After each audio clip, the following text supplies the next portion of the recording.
Gagawa na tayo ng ating melon juice. Alright?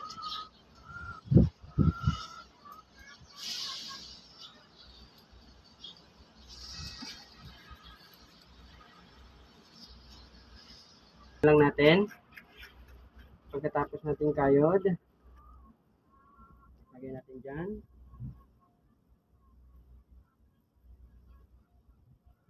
Yan, pagkatapos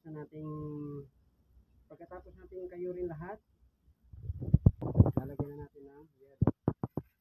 Alright. Pagkatapos natin lagyan ng yelo, lagyan natin ng yata. Ang sarap. Grabe. Sarap oh. Ayan. Lagyan natin ng water.